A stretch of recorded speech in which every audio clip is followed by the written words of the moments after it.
Welcome to today's deep dive. I'll be your host, and I am so thrilled you could join us today because we have a truly fascinating topic to explore. Yeah, I'm really excited to be here providing the expert context for this one. It's a great subject. It really is.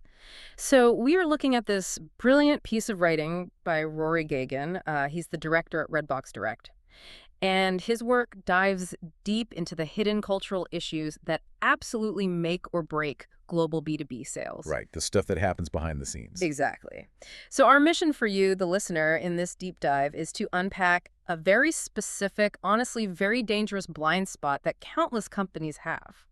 Like why having a flawless multi-million-dollar global marketing strategy just does not guarantee global sales success. I mean, in fact, it often leads to catastrophic failure, Mhm. especially if you don't understand the cultural nuances behind how different people actually buy things. Okay, let's unpack this because, we tend to treat global business expansion a lot like packing for a major international trip. Oh, that's a good way to put it. Right. You get your suitcase out, you have your very logical checklist, and you start methodically crossing things off. You translate the website, check. You allocate the international marketing budget, check. You line up your overseas distribution channels, check. And you think you have the entire planet covered. You're ready to just step off the plane and conquer the market. But then you get there and you realize you forgot the most important thing of all. Yep, you forgot the cultural adapter you actually need to plug in and connect with the locals. I love that analogy. It captures the Okay. problem perfectly.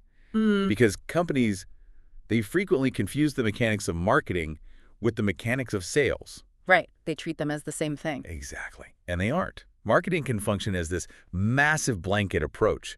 Like you can blast the exact same beautifully designed branding, the same corporate message all over the world simultaneously. Sure. But high-value B2B selling, that is a completely different beast. It's fundamentally an intimate affair. I mean, selling is the art of relationship building. And relationships do not exist in a vacuum. No, they don't. They are deeply governed by the specific social, historical, and corporate values of the people living in those cultures.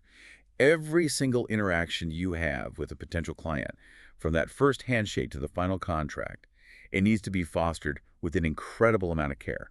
Well, and the trap is that what constitutes care or professionalism in your home country might be viewed as totally incompetent or even offensive in another, 100%. which brings us straight into what I like to call the social minefield. Because if sales are fundamentally built on these intimate relationships, it is terrifying to realize how easily a simple, completely unintentional social blunder can just obliterate a relationship. Long before you even open your laptop to start the pitch. Exactly. So to put this into perspective for you, the listener, I want to play a little game, a pop quiz, straight from Gagan's scenarios. Oh, this is a good one. Right. Okay, so imagine you are on a high-stakes business trip to Japan.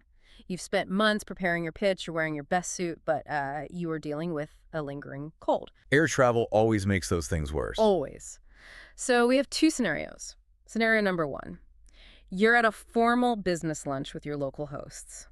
You're chatting, the mood is good, but you feel intensely congested.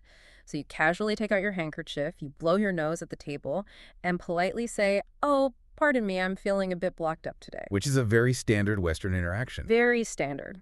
Now, scenario two. Later that same evening, you're out having a beer with one of the executives you met earlier. Vibe is relaxed.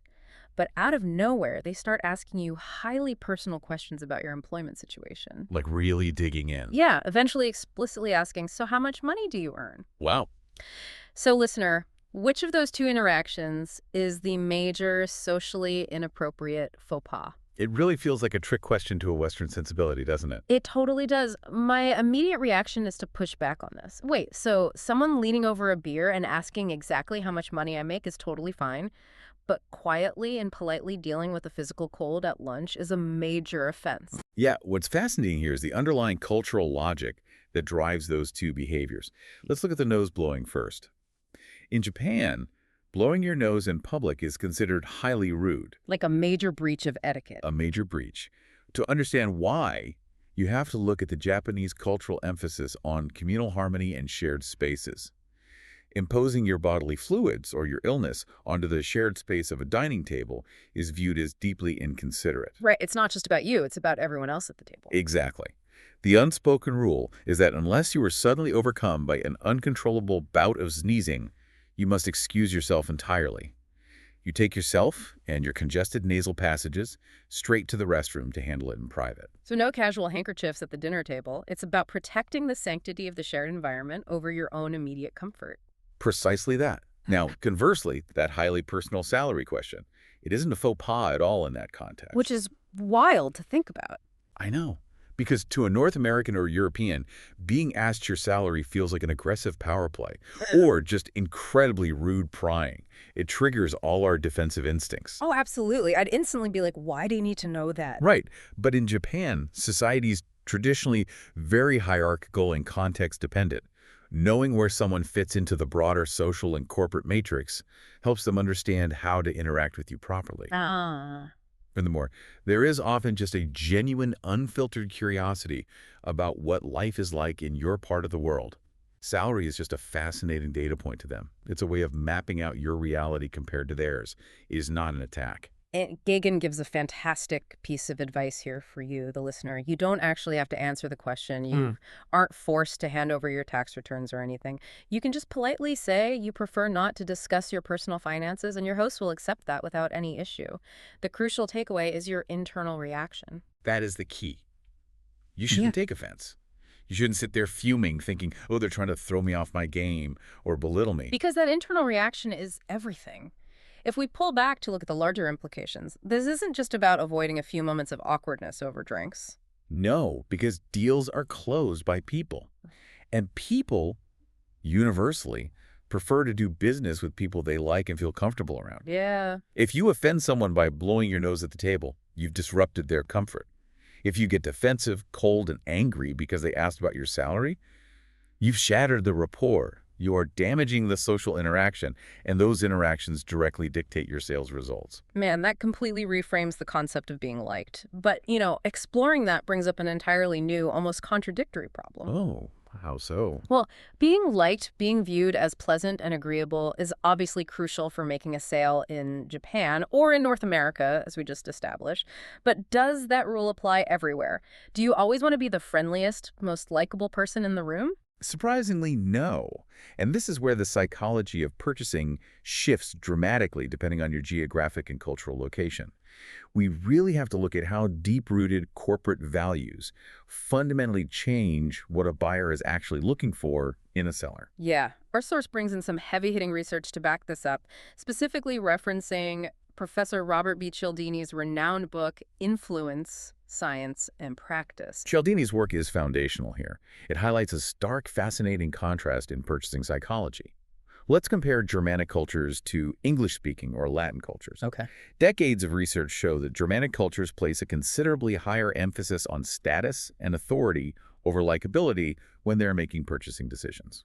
Okay, let me make sure I'm painting the right picture for our listener. So in an English-speaking or Latin culture, as a salesperson, you're basically trying to be the friendly, highly relatable neighbor that the client would want to invite over for a weekend barbecue. Yep. You want them to think, hey, I like this person, I trust them.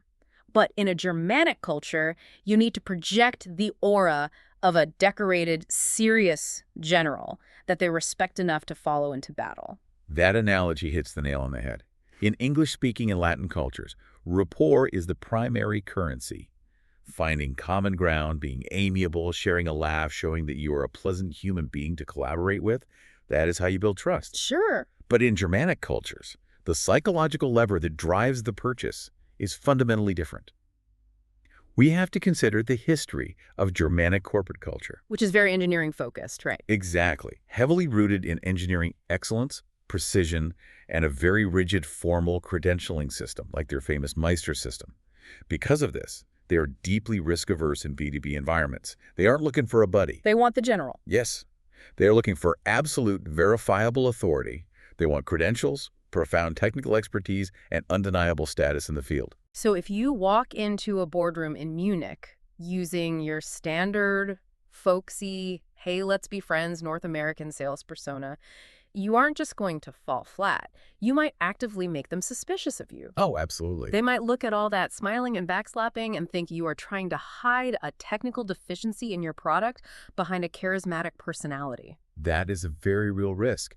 If you don't know which psychological lever actually drives the purchase in your specific destination, your entire sales strategy is compromised from the moment you open your mouth. Wow. You could have the most innovative, cost-effective product in the world, but if you are actively selling your likability to a culture that exclusively buys status and expertise, you will lose the deal to a competitor who understands the room better. Which brings us right back to the necessity of that cultural adapter. You have to adapt your persona to match the psychological needs of the buyer. But knowing what a culture values, whether they want a friendly neighbor or a credentialed general, is really only half the battle. It is. Because you also have to understand the physical and social mechanics of the room itself. You have to understand how the people sitting across the table are culturally conditioned to interact with each other while you are pitching to them. The invisible hand of hierarchy. Yes. This is where reading the room becomes incredibly nuanced and, frankly, very easy to mess up. Gagan uses the corporate cultures of Hungary and China to illustrate this invisible hand. Yeah, and if we connect this to the bigger picture, reading a room goes far beyond the standard Western advice of simply spotting the decision maker. Because Western sales training always hammers that point home. Right. Find the person with a checkbook, make eye contact with them, and direct your pitch to their pain points. Right. But in many global cultures, the sheer presence of that senior decision maker completely alters how every other person in the room is permitted to behave. Break down the mechanics of those two examples for us, Hungary and China. Let's look at Hungary first. Gagan notes that junior staff in Hungarian companies will very rarely speak up, ask questions, or challenge ideas in meetings if their bosses are present. Really? Just total silence from the juniors? Pretty much. This stems from a very traditional high-power distance corporate structure. The hierarchy is rigid. You respect the chain of command, and jumping over your bog to interrogate a vendor simply isn't done. Makes sense. Now, in contrast that with China, where you see a different, highly complex manifestation of hierarchy. In Chinese business culture, it can be exceptionally difficult to get senior executives to ask searching, detailed questions in front of their subordinates. Okay, here's where it gets really interesting for you, the listener, especially if you are the one standing at the front of the room delivering the pitch. Imagine the scenario. You are in a high-stakes boardroom in China. You have just delivered the absolute best presentation of your career. You nailed it. You nailed it. The slides were flawless, the data is undeniable, and the senior executive, the person who holds the ultimate power to sign the contract, is just sitting there in total, impenetrable silence. Crickets. Crickets? They aren't asking any questions. They aren't engaging with your ideas. In a North American context, you would be sweating bullets. You would automatically assume your pitch is totally bombing because they aren't firing questions back at you or debating the merits of your proposal. Your immediate instinct as a Western salesperson in that moment is absolute panic. You assume silence means rejection. But the reality is the group dynamic is just preventing them from interacting the way a Western group would. They aren't necessarily rejecting your pitch at all. They're just preserving the hierarchical structure and harmony of their own team. Yeah, it fundamentally comes down to the concept of saving face, or nuances, and maintaining collective decorum.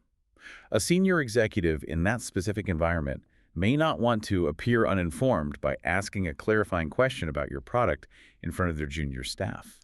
Because doing so could diminish their perceived authority. Exactly. Alternatively, they may simply view a public back-and-forth questioning session as inappropriate for someone of their elevated seniority. That kind of tactical back and forth is seen as the work of lower-level managers. Interesting. If you don't understand that invisible hierarchy, you will completely misread the room. You will assume you are failing disastrously when you might actually be succeeding. Which perfectly sets up the most dangerous trap of all in global sales. Because this hidden hierarchy directly impacts the single most critical moment in any B2B interaction than the close. Oh, yeah. Think about it. No. If the buyers cannot ask questions freely, or if they are structurally constrained by who else is sitting in the room, how do they actually arrive at a final decision? This specific friction point is where so many international deals fall apart at the finish line. It comes down to a profound difference between the process of internal consultation versus the classic Western sales close. Okay, lay that out for us. Well, in many countries around the world, and to be fair, increasingly within large Western corporations as well, decisions are arrived at through collective groupthink or deep internal consultation. Meaning the manager isn't acting as a dictator who just rubber stamps things on a whim. Exactly. That collective process fundamentally changes the timeline. The manager in charge will rarely make a unilateral, immediate decision without consulting his or her team first. They need to build consensus. They need to ensure all departments are aligned. But wait, Western sales training is practically built from the ground up on the dramatic high-pressure close. It really is. You do the pitch, Yeah. you lay out the numbers, you handle the objections, and then you hit them with the classic closing line. Like, you've heard the pitch, the numbers make sense, now let me ask you to commit to the order right now. And then you wait. The golden rule of Western sales is he who speaks first loses. You drop that heavy closing question, and you sit in stoic silence until the client cracks under the pressure and says yes. Try utilizing that high-pressure tactic in a culture that relies on internal consultation and consensus building, and it will completely and utterly fail. So let me push back on this on behalf of our listener. If the classic stay silent until someone cracks tactic is totally off the table, what are you actually supposed to do? Do you just awkwardly stare at them forever while they refuse to answer? Pretty much. I mean, if the boss literally will not or structurally cannot commit with their team sitting right there in the room, you're just stuck in an endless, agonizing staring contest. You are, and you will lose that staring contest every single time because they structurally cannot give you the answer you want in that specific moment. The manager will not bypass the consensus of their team just to break the awkward silence you've created. So what's the move? Well, our source provides an incredibly practical, elegant, strategic workaround for this exact situation. Oh, thank goodness. How do we escape the staring contest? You must proactively insert a consultation time into the meeting structure. You have to engineer the physical environment to allow for their cultural decision-making process to take place without you hovering over them. How do you do that smoothly without losing the momentum of the pitch? You arrange the meeting choreography so that there is a natural, built-in break immediately following the core pitch. You find a polite excuse to leave the room. Like what? Tell them you need to step out to make a quick, urgent phone call to your home office. Or suggest taking a 15-minute coffee break to let everyone stretch their legs and review the materials. The specific excuse doesn't really matter. The key is to give them the physical and psychological space to talk privately amongst themselves. You're basically giving them the safe space to perform that crucial internal consultation without you breathing down their necks and forcing the issue. You remove the pressure of the outsider. Exactly. And the results of doing so are remarkable. Only after that break, once they have had the chance to align as a group, voice their concerns privately, and save face with one another, can you return to the room and attempt the close. Wow. By doing this, you are respecting their necessary decision-making process instead of trying to bulldoze over it with a high-pressure tactic that only works in your own domestic market. That is such a subtle but incredibly powerful shift in strategy. It's not about changing your product, and it's not even about changing the core of your presentation. It's just about changing the choreography of the meeting to accommodate their psychological needs. Precisely. But, I mean, listening to all of this at once, it feels a bit overwhelming. We've got all these contradictory rules floating around in our heads now. Don't blow your nose in public in Japan, but do let people ask about your salary. Make sure you aggressively flash your status and credentials in Germany, but focus heavily on being likable and neighborly in Latin America. Don't force a dramatic close if they need groupthink, but make sure you engineer a seamless coffee break. How can the listener possibly prepare for a global business trip without stepping on a hidden cultural landmine and blowing up a $1 million deal? It does sound like a monumental amount to juggle. But Gagan offers a global survival guide, 3 very grounding, simple tips to help anyone navigate these complex waters, no matter where their flight is landing. Let's dig into those tips. First, do the research. It sounds so obvious, but it is shocking how many seasoned professionals skip this step. A simple internet search for doing business in, followed by the country you're visiting, will immediately yield multiple pages of critical tips on business etiquette, hierarchy, and communication styles. Just a quick Google search. Exactly. He also highly recommends checking dedicated business culture resources, like Business News Daily, as a starting point before you ever pack your bags. That makes perfect sense. I mean, you wouldn't dare go into a major pitch without exhaustively researching the client's financials and market position.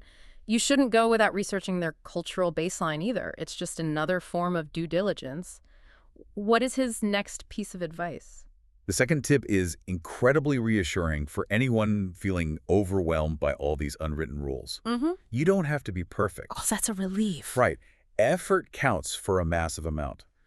If you make a visible, genuine effort to follow one or two local conventions, maybe attempting a traditional greeting or navigating the business card exchange correctly, your host will likely be thrilled with you, even if you stumble a bit. So what does this all mean? To me, it sounds like the corporate equivalent of learning how to say please and thank you in the local language when you're on a personal vacation. Even if your pronunciation is terrible and you conjugate the verb completely wrong, the fact that you made the gesture shows you actually care enough to try. It shows a fundamental level of respect for their home. That is a perfect parallel to draw. And that leads directly into his third and most important tip, which really raises an important question about human nature in the business world. Okay. Despite all these intricate, sometimes confusing differences in corporate mechanics, hierarchy, and social etiquette, the underlying foundation of building a lasting business relationship remains entirely universal. Which is what? What is the universal constant? Trust. Everywhere you go on this planet, no matter what the local customs are regarding handkerchiefs or boardroom seating arrangements, trust stems from the respect and integrity you display in your dealings with others. That is a universal human constant.